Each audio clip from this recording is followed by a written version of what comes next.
casharkan waxaynu ku qaadan doonaa qaabka watermark loogu daro fiidiyowyadaada oo dhan iyo subscribe button ka wax loo yaqaano si ay dadku u arkaan markaabay ku subscribe gareeyaan. Markaas aynu watermark ugu darno fiidiyoyadeena waxaan tageynaa waynaan watermark helnaa lagama maarmayo si dadku ku soo subscribe gareeyaan. kadib markay watermark inoo taabtaan dadku markaaba waxay arkayaan subscribe button-kiyo kadibna way taabanayaan. marka add kadib marka waxaan tagnay channel kadib branding baynu tageynaa kadibna add watermark baynu oranaa. kadibna watermark waxa loo yaqaanaa mar walba sawirkaad watermark ka dhigaysaa waa eeg halkan maxaad ku aragtaan saddexda qaab baad uga dhigaysaa labada qaab baad uga dhigaysaa sax lagu yiri inaad cadaan watermark ka dhigato iyo inaad midab u yeelato labada qaab. laakiin background-ku waa inaanu background lahaan laakiin sawir caadi oo background leh impossible waa laga diiday egas baa ka saaran ka.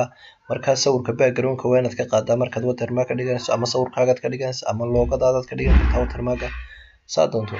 marka halkaas meter loo kala ka dhiganayaa loogadeedii waan soo select gareeyay. marka loogadeedu aniga background-keedu waa png waxa loo yaqaano background-keedu waa cadaan male background waa png waa colorless weeyaan waa transparent background-keedu waa taa transparent save baad leedahay. markaad save tiraaho kadibna halkan waxa ku soo yaala intee ma start ka dooranaysa wuxuu ku custom start end of video iyo entire video. marka saddexdan qaab baad u kala dhigan kartaa. marka custom start time baad leedahay markuu video-gu bilaabmaya labada ka saaf fiican. marka halkeed goormaad dhigaysaa baa lagu in imisa minute ma 5 second ugu dambeeya dhigaysaa buu leeyahay video-gaaga 5 second ugu horeeya.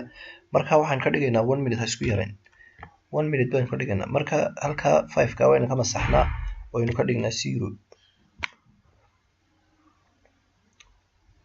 may faanteen. marka halka 0 baan ka dhigaynaa marka update baan leena kadib imika fiidiyoyadeena watermark-gaas inagu tusaya fiidiyoyada oo dhan watermark-gaas ku arkaynaa. marka watermark waa ka waxa laga yaabaa inaad badanaa arki jirteen oo aad iska dhaaf jirteen. markuu watermark qofku saa u dul saaro mouse-ka ama dul saaro markaba wuxuu ka soo dulboodsiinayaa subscribe button-kii buu soo saarayaa ama calaamadda yar ee subscribe-ka ayuu soo saarayaa marka la dul dhigo mouse-ka ama la taabto. haddii lagu sii dhufto kaana subscribe buu oranayaa qofkii ku soo subscribe gareynaya. marka muhiimadda ay leedahay watermark inaad raaciso waa taa waxaana cadeynaysaa mar walba qofka soo dhigay video-ga mar walba qofkii wax xasuusinaysaa daawanaya video-ga.